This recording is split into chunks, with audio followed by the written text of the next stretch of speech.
You're tuned into news across the galaxy where they talk all things LA Galaxy with the Nag Boys. Let's start nagging.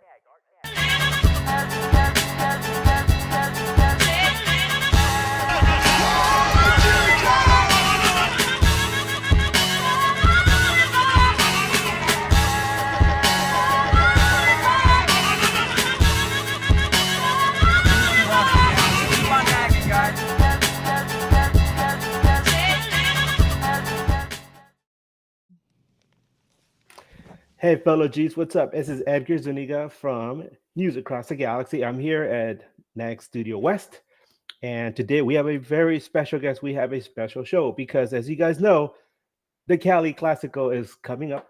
Some of you are going to be traveling up there for the match against the San Jose Earthquakes, a longtime rival. And to preview this match, we have a special guest. Like I said, we have Saz from the What's Shaken Quakes Takes More podcast. Saz, how are you, man? Welcome to the show. I'm doing well. As we were saying earlier, I'm in enemy territory. But as we were also saying earlier, we feel more comfortable with each other than the LAFC fans. So I feel good here. Ooh, shots fired. That's the way we like it. Yeah. So, like I said, welcome to the show. Both our clubs are going through interesting times, right? Because the LA Galaxy is trying really hard right now to get back to the island of relevancy. And there are two big moves towards the end of the preseason that have a lot of people very optimistic about the club's chances. And against Inter Miami, which is a slower, older team, Galaxy, it looked like they did enough to earn the victory. But there was some shenanigans at the end there, a little Vince McMahon action, and and in the end, you give Messi like a centimeter and he'll punish you, right? The guy's deadly, obviously, one of the greatest footballers to ever live, if not the greatest. And Galaxy had to come away with a 1-1 draw. But at the end, a lot of people were very optimistic because we got to see what Joseph Paintsil can do on the wing. We got to see Gabriel Beck come in towards the end of the game. Ricky Puig all of a sudden has all these wonderful tools to work with. And Dejan Joveljic even got a goal, which, for a long time last year, he had a lot of difficulty. So things seem to be on the up for the LA Galaxy. And then we look at our future opponents, and the second one that come up this year is obviously San Jose Earthquakes. The Quakes are celebrating a 50th anniversary after having been in the NASL. The franchise, has been around for that long, whether it was in NASL and other leagues, and then joining MLS as the Clash, and then later being rebranded, losing the franchise to the city of Houston, only to get it back. But since the Quakes have come back, the second iteration of the Quakes has had a very difficult time to get back to their once lofty status. I mean, they had a very solid team back in the days. Galaxy even lost an MLS Cup to them in 2001. Galaxy got shellacked in 2003 when they were trying to repeat as MLS Cup champions in that huge comeback that still haunts me to this day. But Saz, what can you tell us? Why have the Quakes had such a difficult time trying to get back up to the top? Well, one thing I want to add to that, the worst of the gut punch of losing the team to Houston is that it was like 70% our squad went on to win with Houston like 2 years in a row. So we had like an MLS team. 2012, we had a good team, Supporter Shield. Then we lose to you guys. I believe it was you guys, 3-1 on aggregate. I think I want to start with, I don't own a franchise and I don't really run any of this stuff, so I can't necessarily say, like, I can give you the outsider perspective. So it's so much easier for me to say Monday night quarterback, right? But I think the biggest answer that a lot of people will point to when you ask us is our owner, John Fisher. If anyone watches baseball, it's the owner of the A's as well. We have like some of the least amount put into our team as far as owner. I forget what the numbers were. I had him a few years ago. I stopped looking so I wouldn't become depressed about it. We just aren't getting as much in. And then we our big signing, obviously, Galaxy are no strangers to sign some big European talent. Our big signing as of recently, we'll go a few years back, was instead to put it into a coach. We went with Matias Almeida, legendary Liga Meki or South American coach. It seemed to work with us right away. In the first season, we were getting some pretty good results, and then the ship just did not sail well after that. Him and John Fisher just did not get along. He wanted more signings. Fisher didn't want to sign people. I think there was a lot more behind the scenes. I think Matias wanted a lot more control. It got to the point where we were playing our captain, who's a center mid, at center back, and like a bunch of our wingers at wing back just to get more attack, and this weird man marking system that worked for a little bit didn't. And then he ends up ditching us 9 games into the season. So we have an interim coach for the year. And then I think we are on the precedent of a big turnaround in San Jose. If you look at the Youth World Cups, you can see that San Jose had the most representatives with 6. I think at the U15 or 16 level, and then the U17 World Cup, we had 3, and then 2 of the big names, Cruz Medina and Oscar Verhoeven, were there. And then obviously we've seen guys like Cade Cowell. We have a guy named Nico Chikaris. We have a lot of young talent coming through, and a lot. I want to give a lot of credit to Chris Leach, former player of the Quakes, former coach of the Quakes for 1 season. This guy, he is doing God's work for us. A lot of people are waiting for these big signings or big things coming, but he takes his time and he tries to find us very quality signings, and we have got some of our best players under him. And now we have former U.S. men's national team assistant coach during the World Cup and former FC Dallas coach, Luchi Gonzalez, who is very into his methods and as a teacher. Just I really like what I'm seeing from Lucci. I actually posted a video recently on my YouTube channel saying why Lucci is a good coach. But the struggles have been maybe with spending, and then I think we're in precedent. Sorry, that was a long-winded answer. No, it's fine. Thank you so much for giving such a thorough explanation. I know when you were going down the names of all the different players, young players that give you a sense of optimism. You mentioned Cade Cowell. Cade Cowell is a name that I know some Galaxy fans and definitely us here at NAG have thrown around a lot, because we looked at him and we immediately were like, this guy is a future Galaxy player. He's going to eventually be wearing the blue, white, and gold. And so for the longest time, we were keeping an eye on him and seeing his progression. So when eventually he left, San Jose were like, no, you're supposed to come down here. But then the huge shock, obviously, is U.S. men's national team player ends up playing with Chivas, in Guadalajara, right, in Mexico. And you're like, what is this, right? Obviously, a very fascinating transfer, but it seems to be doing well down there. I found it very comical that our former captain Chicharito, right, who has had it, his I wouldn't say issues, but he's had his interaction with Earthquakes fans, with the whole clown thing and everything, and then all of a sudden he's down there in Mexico and he's with Cade Cowell. So it's like, what is this, But it was losing Cade Cowell.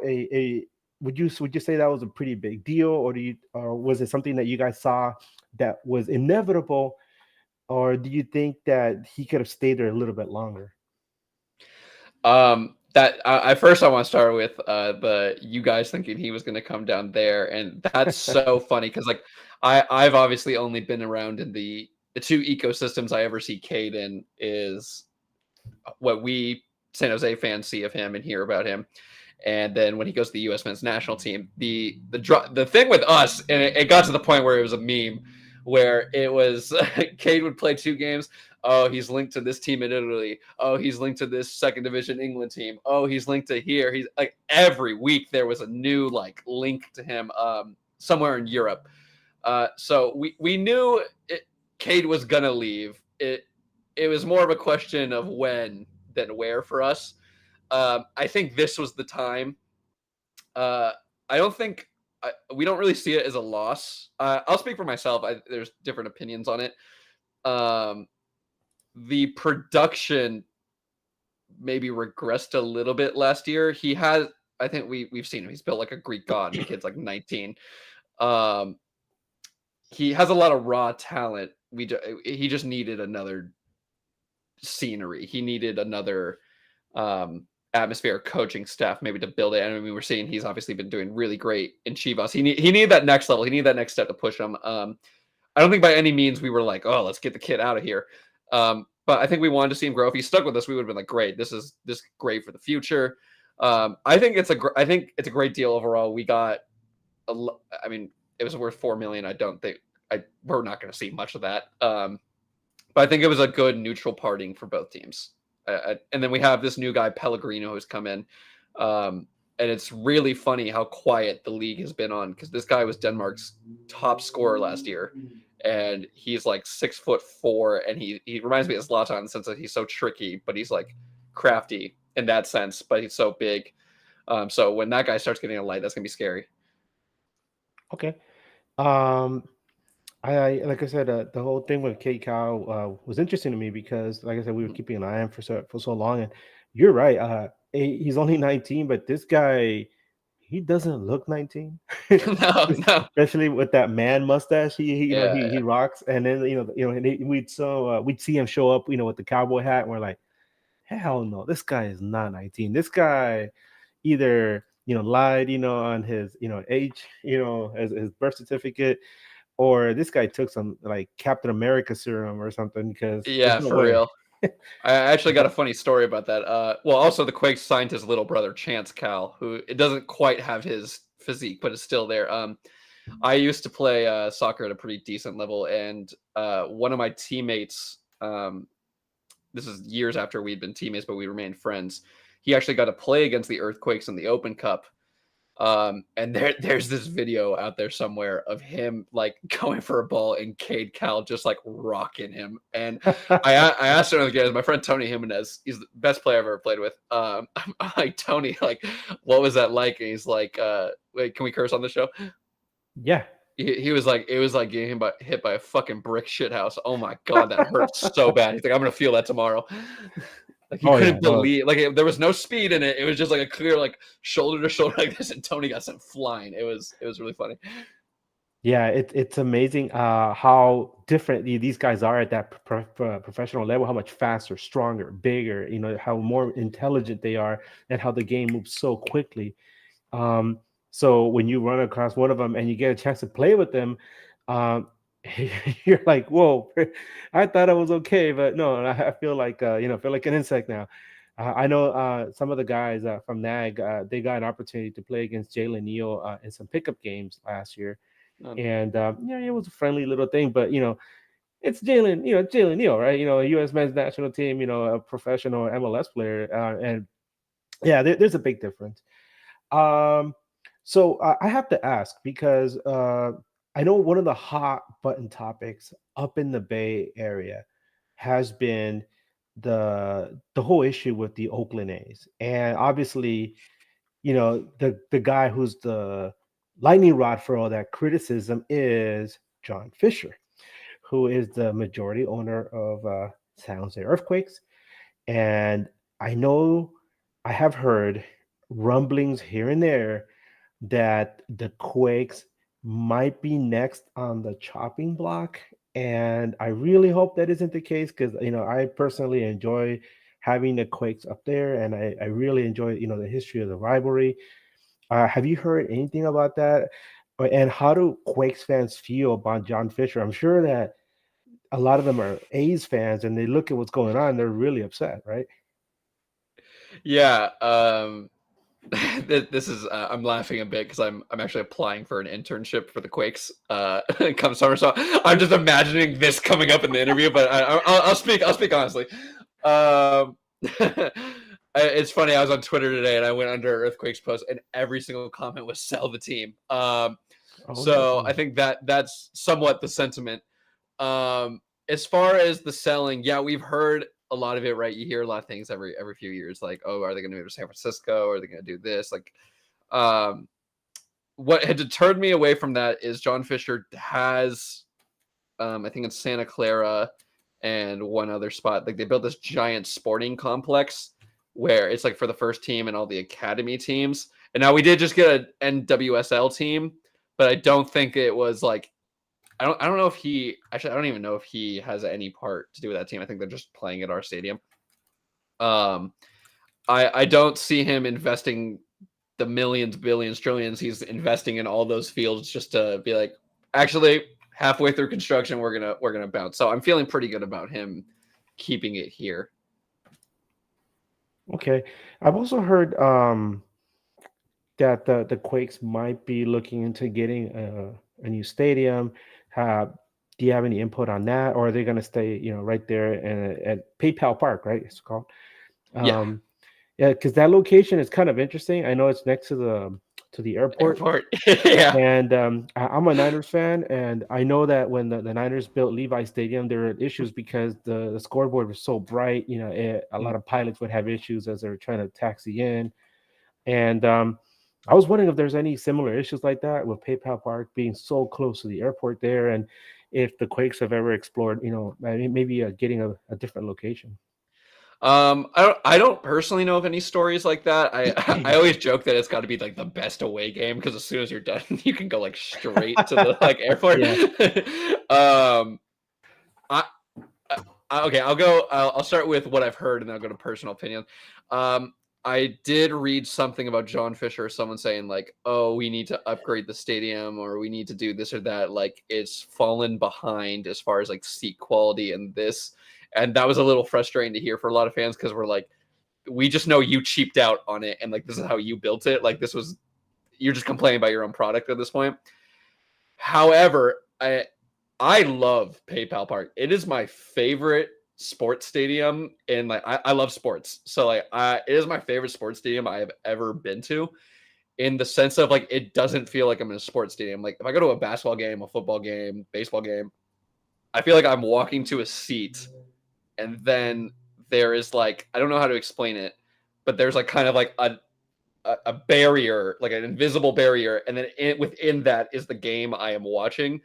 At PayPal Park, I usually hate standing. I usually hate standing behind the goal, but for some reason, the way they've elevated and put it close to the like action, I feel like I'm watching the game on the sidelines. Like I feel like I'm a part of it. The food trucks is so Bay Area. It's like you can have a picnic back there. It just feels like such a family environment. It feels like so a part of it. And then we're also the only stadium in MLS, I believe, that we can like talk to the players after the game. Oh yeah, you have that bridge, correct? Yes, but after the game, like they're like the parking lot and all that, like the way it's situated. But the bridge is sick. You're gonna see the players. Our French left back Paul Marie, he throws his shorts over the bridge every few games. Yeah, because for those of you that don't know and always ask for jerseys, players are only allowed to give away like 3 to 5 jerseys a year before they start getting fined. So Paul gives away his shorts, and that's why goalkeepers always give away gloves because they get those like candy. But I love PayPal Back. I don't want to see it go. Like it is so much fun. I have so many great memories there. I have so many. The very first game I ever went to there, we lost 5-0, and I'm like, this is so much fun. How much fun will this be if we win, right? So I personally love it.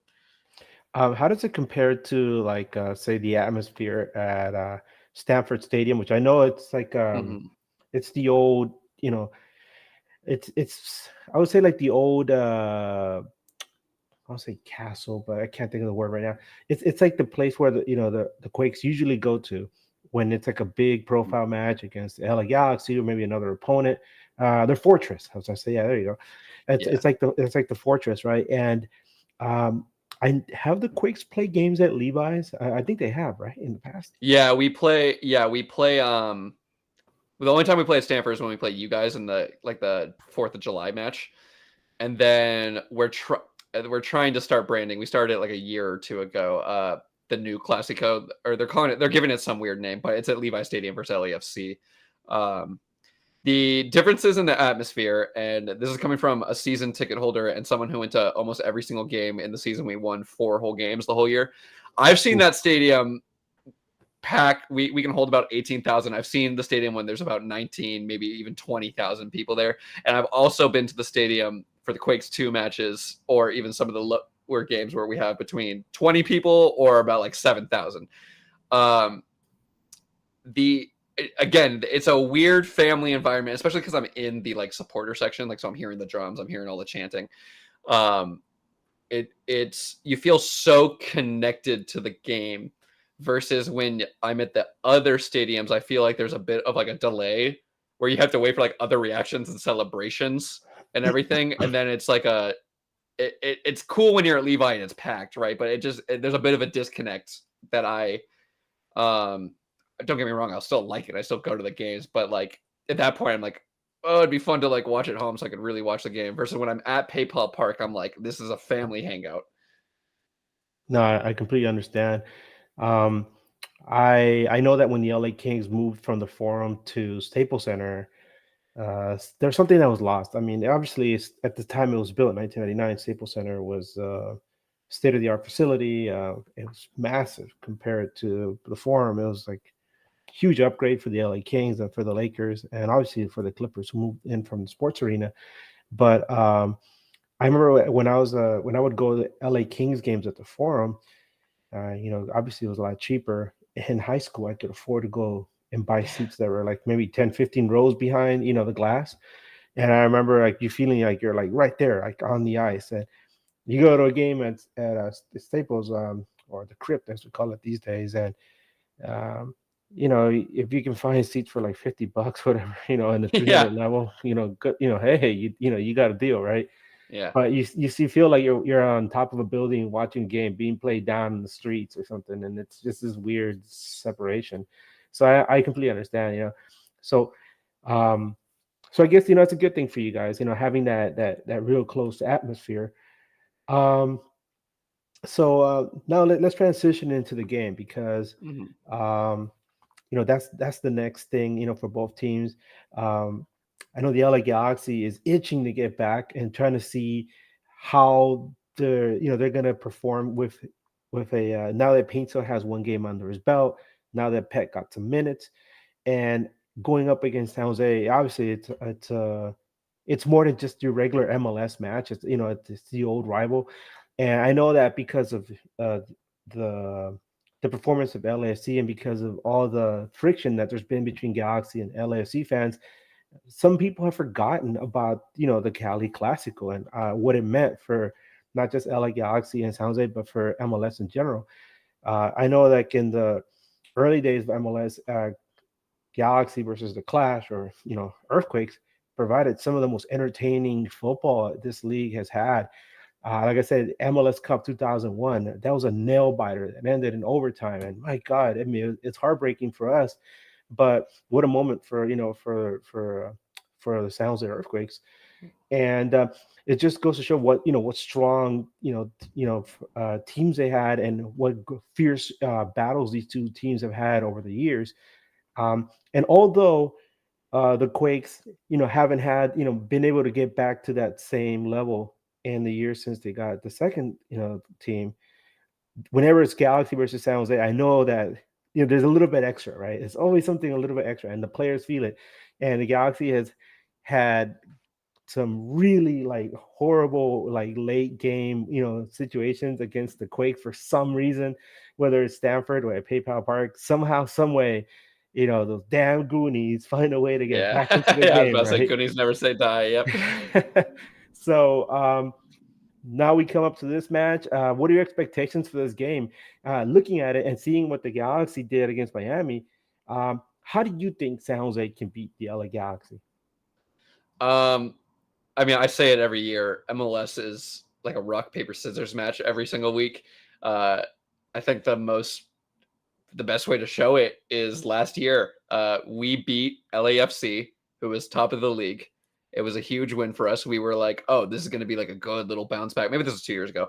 And then uh, we play you guys next, who are like bottom of the league at the point, and we end up losing the game. And then we go back to play LAFC, who have now dropped a few positions, and then we tied them. So right, it's as Kevincho says, games don't matter till September. Um, the we have a serious problem right now that we've been experiencing the last year of conceding late. I guess it's karma for all those Goonie never say die moments. We have led the league last year, and most goals conceded in the last 10 to 20 minutes. I was watching the MLS final with some friends, and a stat popped up. It's, oh, Columbus were number 2 in conceding goals in the final few minutes of a game. And I texted all my friends. I'm like, I know why they're number 2 and not number 1. I think for us, from what I can see, is how are we going to hold Puig and him distributing the ball? The good part about watching you guys play Miami was Miami defense is terrible, but they got a great goalkeeper. Our defense has improved a lot this last year, but we do tend to ball watch. And I saw Miami doing a lot of the same thing, and especially on set pieces and letting guys run. So it seemed like it's gonna be very similar in that sense, except I would say I was about to say we have a more explosive attack than Miami than I remembered what their front line was. So I'm just gonna retract that statement. But we have a different type of explosive front line than them.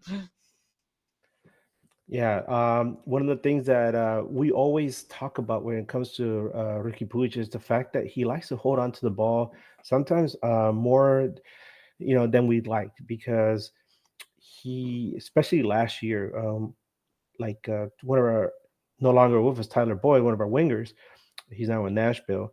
He would go on these amazing runs down the side, and Puig would come running up with the ball, and we're like, pass the ball, please pass the ball, and Tyler Boyd would, get to the end and be like, what's going on? And Puig just keep running with the ball, and then, make a funny little pass to somebody.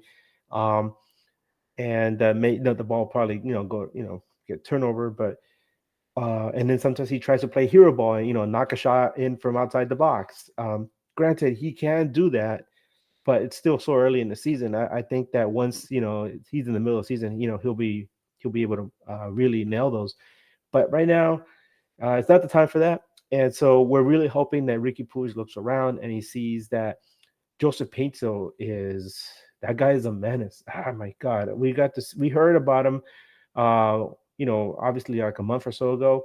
And at first it was like, no way, this guy's not going to come over here. But then as time passed, we're like, oh, this is a real thing. And you start seeing all these clips on him playing for Ghana and for Genk. And you're like, damn, if we got this guy, Galaxy's offense is suddenly going to be much more threatening. And it would take some of the pressure off of Dejan Joveljic to try to produce. He himself, by the way, Joveljic put a lot of pressure on himself, claiming he was the future of this franchise. And that was a couple of years ago. Last year, he just had a huge drop off.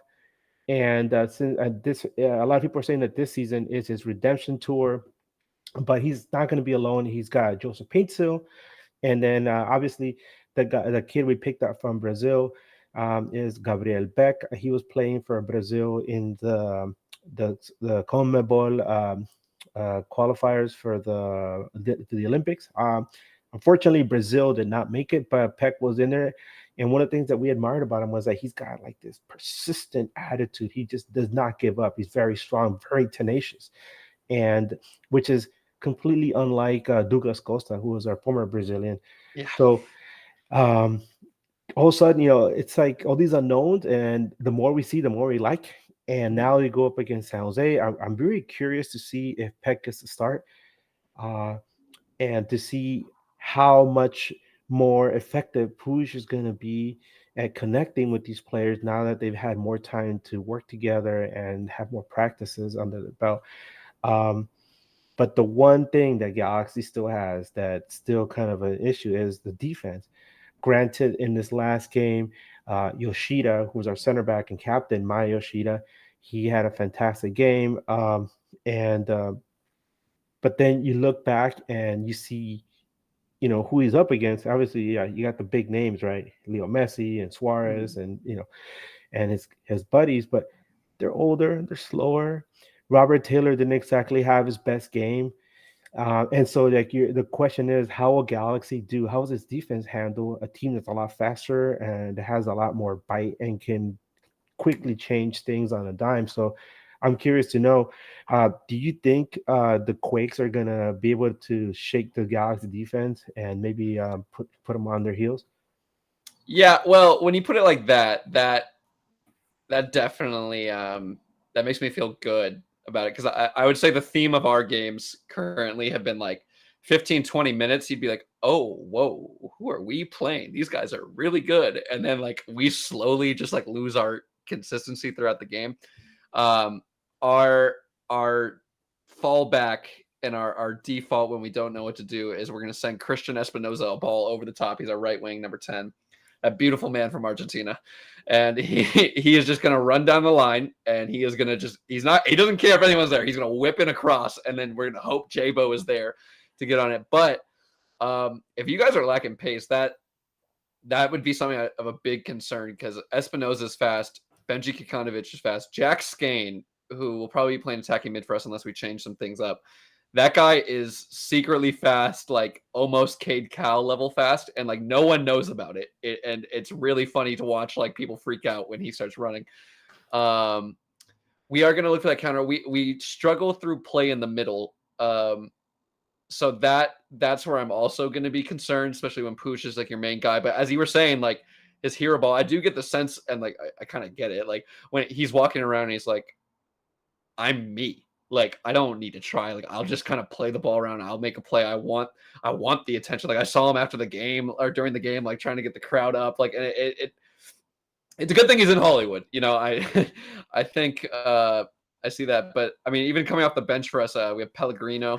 And then there is no one I would love to score more than Preston Judd, the guy we stole from you guys, because he looked great for us in like the 20, 30 minutes we played him. Oh, that would be great if he came out. He's got pace. I mean, you guys got to see it last year. He scored against us. But it'll be interesting to see. Yeah. Yeah, Preston is an interesting situation because for a while, a lot of people saw him as maybe a solution to our scoring woes because Chicharito was injured, Dejan Jovic wasn't doing well, and then from there you're like, is somebody going to step up? Maybe it's Preston Judd, and Judd had his opportunities, and maybe it was, I don't know, maybe jitters, maybe it was inexperience, and maybe it was just the system wasn't just built for a player like him, but it just did not work, at least on a consistent level. And so, uh, in the end, he was kind of like the odd man out. And then our general manager, Will Kuntz, came in and cleaned house. 15 players from last season are gone. So they're making room, obviously, for to rebuild the team. It's kind of like I don't know if it's like a full rebuild, but it kind of feels like a soft rebuild. They kept their core players, and they're bringing in some vital pieces to try to make make it a more solid team. Galaxy still has issues with depth, but I feel like a lot of the players that in the past would have issues because of the fact that they were thrown into the fryer last season. Now they have a little bit more strength, a little bit more experience, so that they're able to step into situations and perform. Um, let's see. One of the things that we just found out actually today is that Mark Delgado, who was given a second yellow for a phantom foul on Yeah, I Sergio saw that. Busquets, Yeah. that led to him getting ejected from the game. And obviously after that, Miami, found their way back into the match. But my goodness, how much different would that match, how would the ending be if Delgado had not gotten ejected by Busquets, who, in our opinion, should have got 4 yellows throughout the game? Yeah. But the poor ref, who doubles as a DJ, in his spare time, was, probably starstruck, or I don't know. It's I mean, I hate to say it, we missed the refs, right? And these scabby refs are not the way, right? But thankfully for us, Marky Delgado will be in there, and that means Galaxy will have one of the vital pieces that we hope will be important as the season wears on. Um, let's see. Oh yeah, somebody in the chat wants to know, what do you think about Amal Pellegrino? Can you give us like a much more in-depth, assertion of him? What you think about him and what do you think he's going to bring to the Quakes? Yeah. Anyone who watches my podcast, so absolutely no one would. I like to say his name, Pellegrino. We haven't got to see much of him yet. We had visa issues, so we didn't get to see him during the preseason. He's only got to train, and I mean, his highlight reels is unreal. It's one of those like streets will never forget compilations. He's giant, like lengthy dude, skillful on the ball. We got to see him for like 26 minutes, I want to say, in the Dallas game. He almost scored. Like, he had a great curler. He looks creative on the ball. I think it's what we wanted from Cade Cal, that guy on the wing who's going to get the ball and go directly at the opposition. I'm very, very excited. I think all Quakes fans at first were kind of like, who the hell did we just sign? And then we like started the season and he's like, oh, oh, okay. This looks like it's going to be fun. I'm very, very excited to see him. With that being said, though, he's kind of it's a good situation. It's a good problem to have as a coach, but it's a problem. We have Christian. We play in a 4-2-3-1 or like a 4-2-3-1. You got Espinoza on the right wing. He's our MVP. He's not leaving. We got Jeremy Abobasi up top. Him and Jabo produced 70% of our goals, 76% of our goals last year, so neither of them are moving. Pellegrino's a winger. We started one of our younger guys, Benji Kikanovich, who 2 seasons ago was great, but Almeida problems, didn't get a chance. Last season, didn't start great, didn't get many chances. He looked phenomenal last game. Benj is fast, he's big, he's aggressive. Benj looked unstoppable, and he got the goal for us, and he almost got 2 more for the game. So now it's a question of, do we keep Benji in? Do we keep Pellegrino in?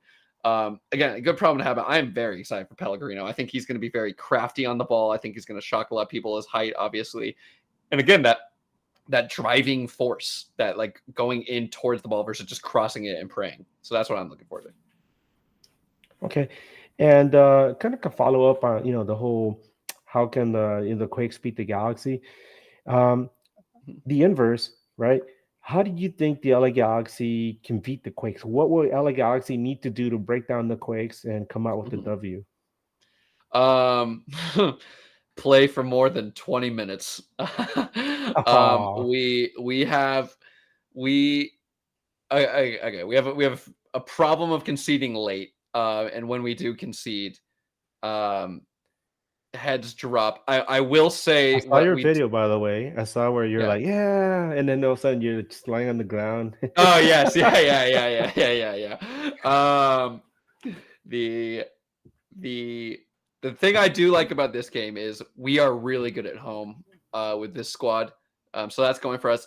LA Galaxy matches, I think one thing that maybe we have over you guys is we have a lot of guys that have either grown up with San Jose or have been in the squad long enough they would say like they're a Bay Area person now. And we do not like you guys. Like, as far as the players, like, they take this match very seriously.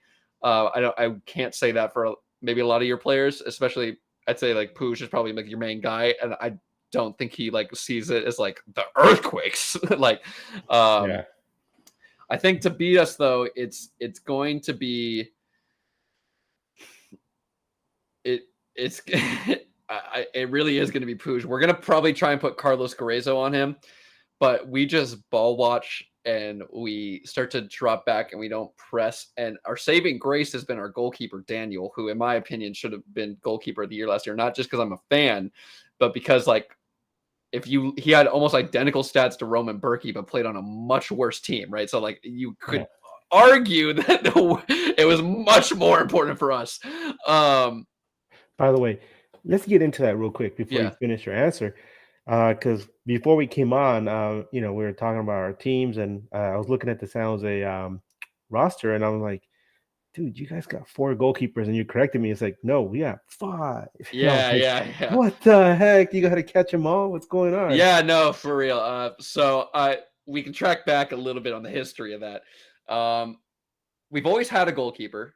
Oh, you know what? No, we didn't. I mean, you had to have a goalkeeper to hit the field. Yeah. We've always had a good goalkeeper, I would say.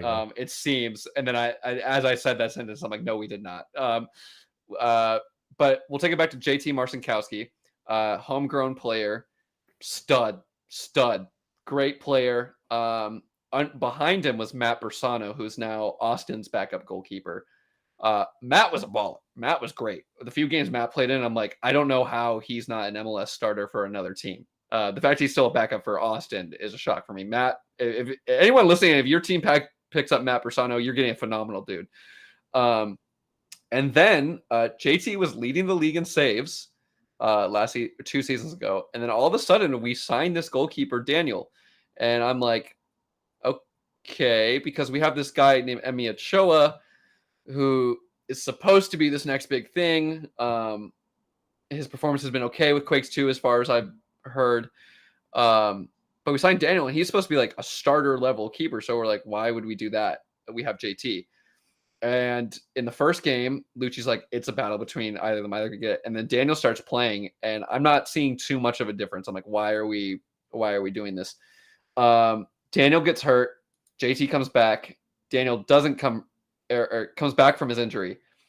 And I swear, like, the greatest goalkeepers of all time regened into Daniel because he kept us into every game. This guy was unbelievable for us and is still unbelievable for us. And then in a friendly match, JT goes down and his knee just like, it's a disgusting video. Like his knee just, oh gosh, no bone comes out, but leg is destroyed.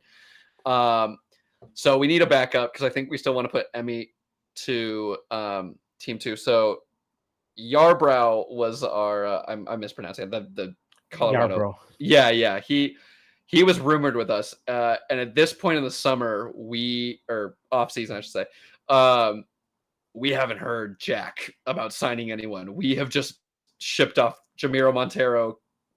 Looks like Cade Cal's going, and a bunch of other players, as well as only have re-signed players. So like a lot of people are mad that this is going to be our first signing. So they actually, I'm pretty sure, pushed it back. And then, so we signed him. So we're technically on 2 keepers because JT's out for the year. JT's out for this whole year. So Daniel's our only like main keeper. We have Emmy, but he's like kind of a backup. And then, the little FaceTime thing. I have a Mac, so I just get that.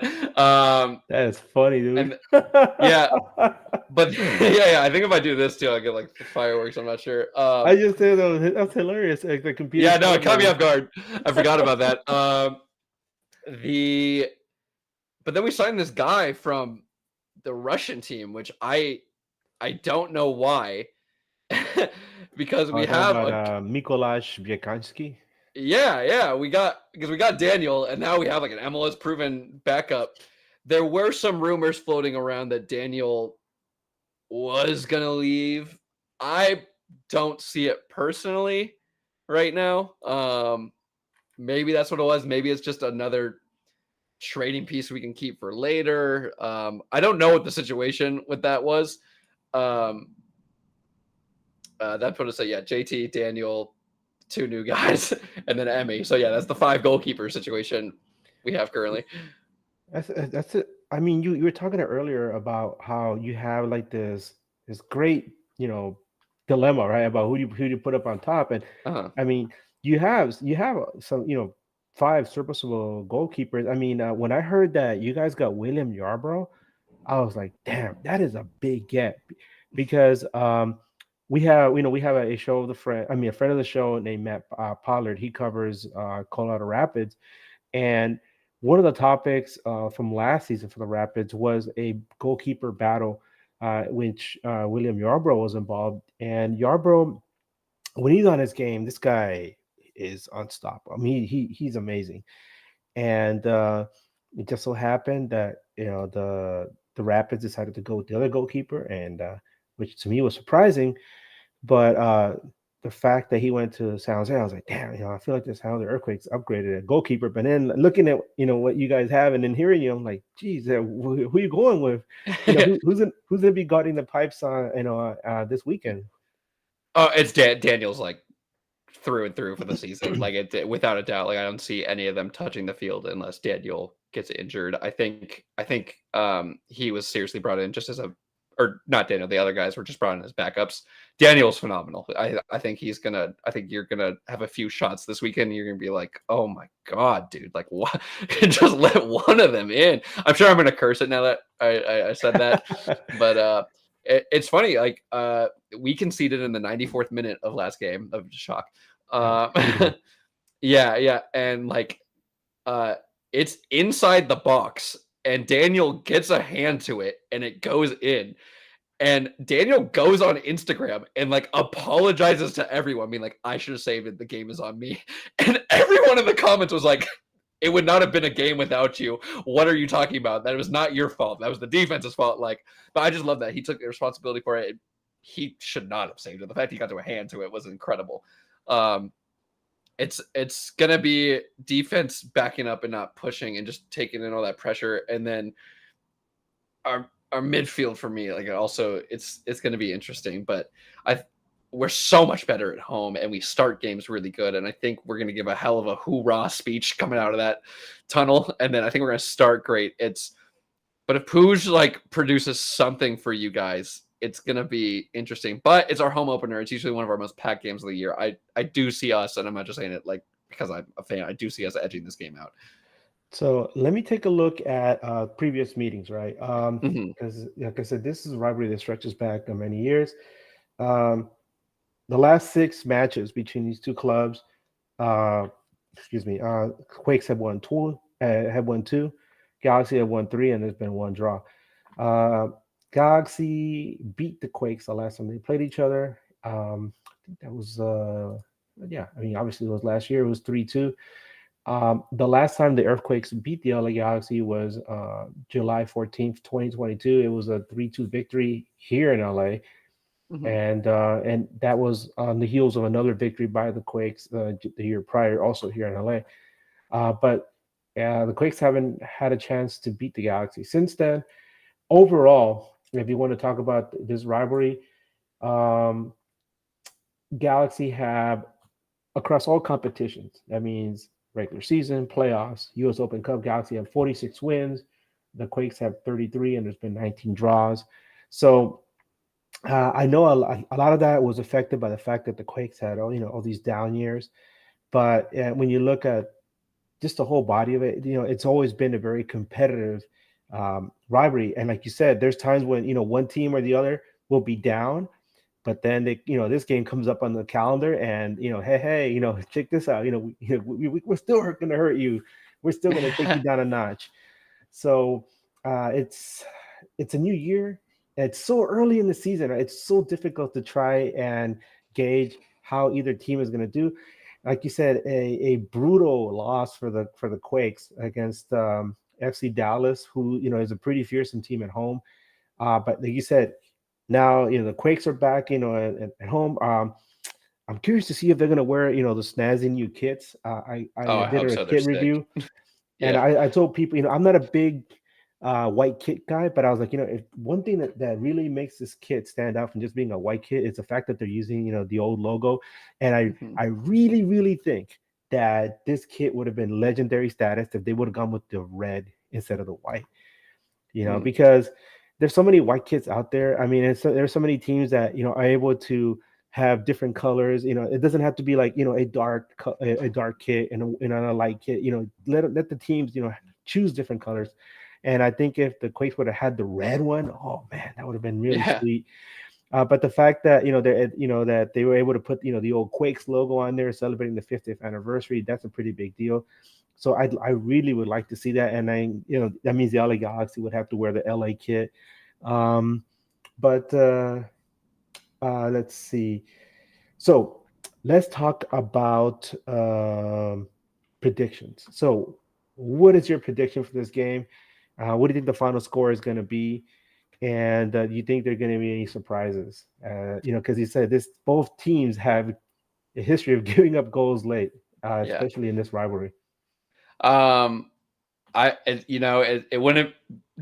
I wouldn't be shocked with like a 3-4, but I'm gonna say a 2-1 win for the Quakes.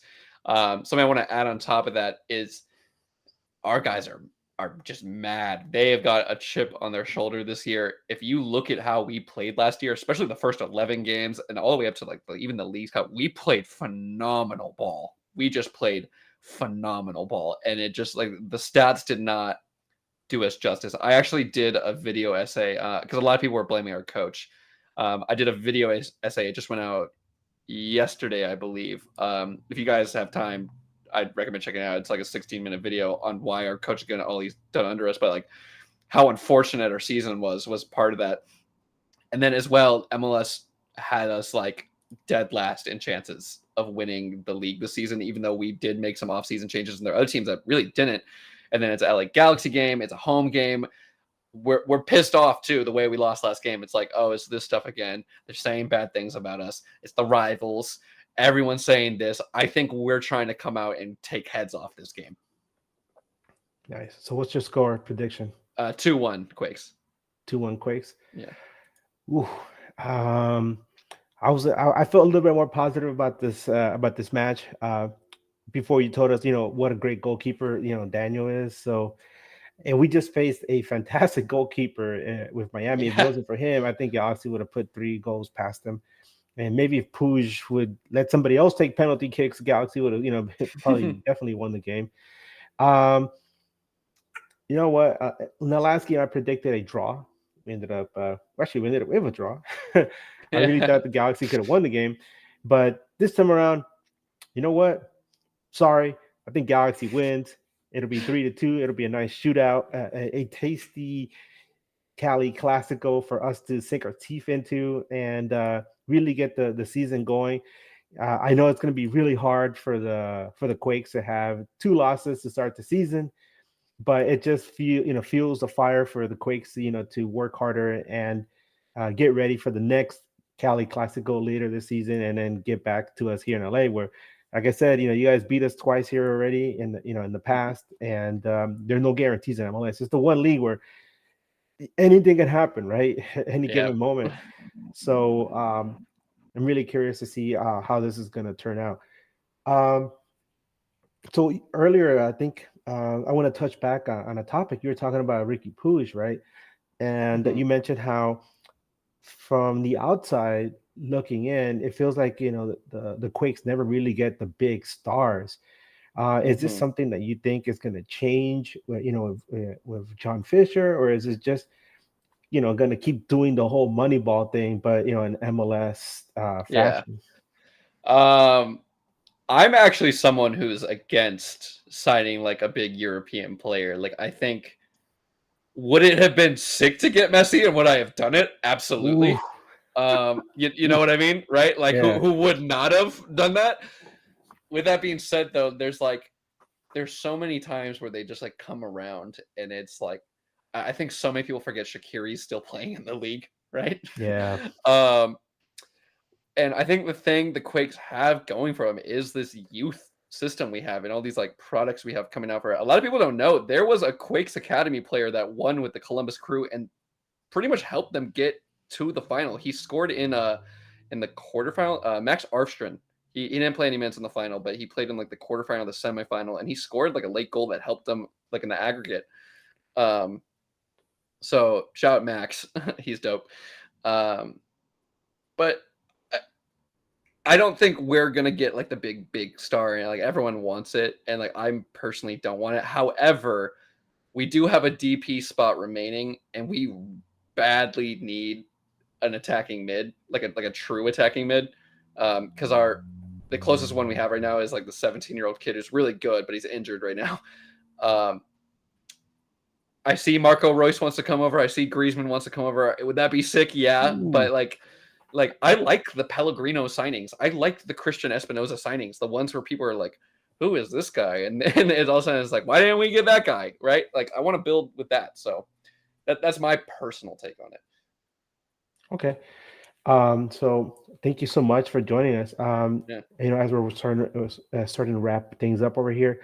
Like I said, a lot of people here, especially the younger generations, have focused so much on the rivalry with LAFC, El Tráfico, that some of us older heads, we constantly remind them, hey, you know what? Don't forget about the Cali Classico rivalry. It has given us so much in the past. Like I said, like we mentioned earlier, for San Jose, it's giving you guys the legend of the Goonies, right? And with with Lenhart, and at the time, even Alan Gordon was terrorizing the LA Galaxy. And if it wasn't for the Quakes and the whole issues with Lenhart, we would have never ever had that one game where both our goalkeepers had to leave the game, and up steps Mike McGee, right? And Yeah. yeah, what a boost for his career. I mean, because Mike was, he's a great guy, fantastic player, very clutch for us. But up until that point, he's just, he's a dude there, right? He's good, but all of a sudden he went into legendary status. And you talk to Galaxy fans now and then, they talk about him like he was some kind of demigod or something. Oh yeah, that time McGee, stepped up to the Quakes. Yeah, he's a goalkeeper. That was amazing. So it's memories like that. And me personally, I attended the very first ever Cali Classico. It was the second game for the LA Galaxy back in '96. I was at the Rose Bowl, and I remember Galaxy was up to nothing, and I thought, oh, they got this, they got this. And then when Eric Winola scored a goal, and all of a sudden it was like, oh no, it's butt clinch time. This is not going to be that easy. And the San Jose Clash Quakes have never made it easy for the LA Galaxy, and that's what you want in a rivalry, right? You want Mhm. it. You don't want one team to dominate the other for too long, Yeah. and there's that history there, and it's something that a lot of people need to appreciate and need to bring forward and constantly have a reminder that this is something that we need to preserve and embrace. Correct? Yes, yes, 100%. One of my favorite moment whenever I think of it, it's just so funny to me, is our mascot. His name's Q.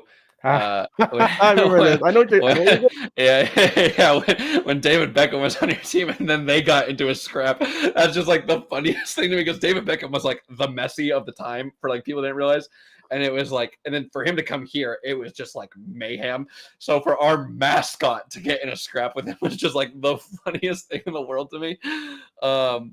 Yeah. Yeah, I can only imagine what David Beckham was thinking. He's so serious. He looks like he has like this corporate look to him, right? Yeah, Like yeah. he's some kind of model, and all of a sudden he's scrapping with with Q. Who's like Yeah, yeah. he's like he's this crazy looking Muppet looking Yeah, mascot. yeah, And it's yeah, like, yeah. what the hell is going on?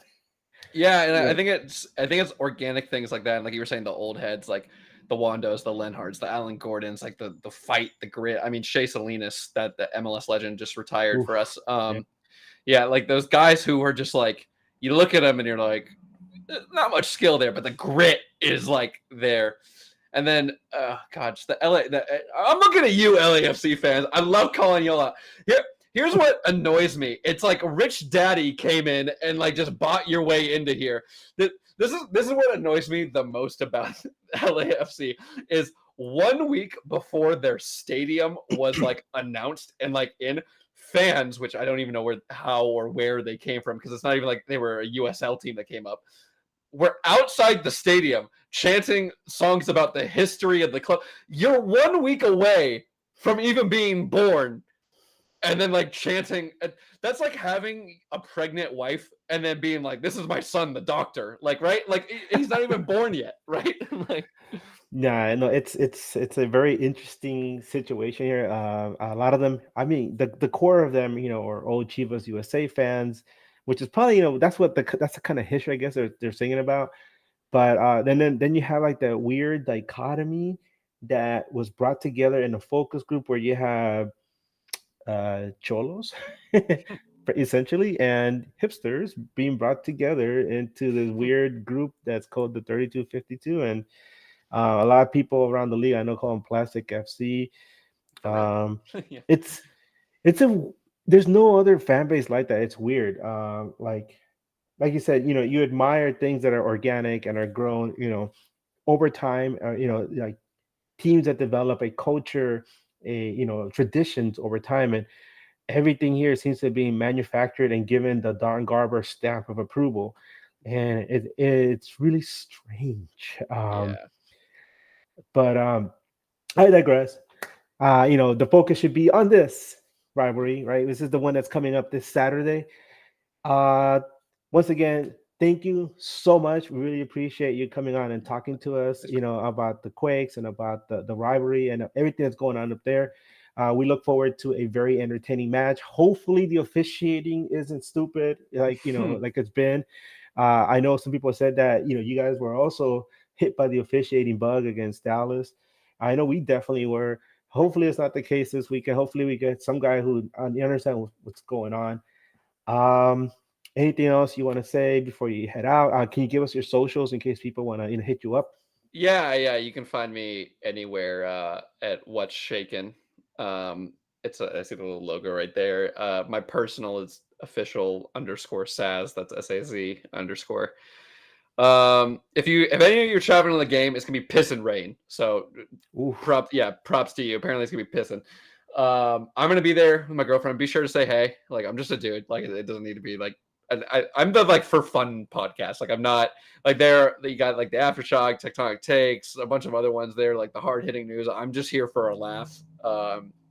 If anyone sees me ever, just come say hey. I like meeting new people. Yeah. Thank you so much again. And like I almost forgot to mention one of the lingering memories in my mind that when I think about this rivalry and I could never ever shake is, God damn it, I can still see Dwayne De Rosario doing a stupid little dance after scoring that goal in Yeah. MLS Cup 2001. Oh my God, I can never get that out of my mind. Ah, but then again, that's what makes this rivalry so great. Have these memories. But anyway, thank you again, Saz. Everyone else, as you guys know, we are News Across the Galaxy. Are they coming for you? Or are they coming for me? No, so I was telling you before. I go to UCSB, and I guess like it happens. I live on the apartment, or sorry, the campus apartments, like off campus, but like through the school, and I'm on like the main strip that leads to campus, and it's just a bunch of like kids learning how to drink for the first time, I guess. And there are Uh-oh. like 8 ambulances a day. I'm not joking. Like Jesus. it is. One of my roommates has allergies, so we started keeping a tally of if he sneezes more per day or if we get more ambulances per day. Yeah. Damn. Well, anyway, thank you again, and thanks for everybody who tuned in today. We are News Across the Galaxy, and we look forward to seeing you guys on Sunday. When we do our live show recap of this match. And as always, thank you so much. Keep on nagging.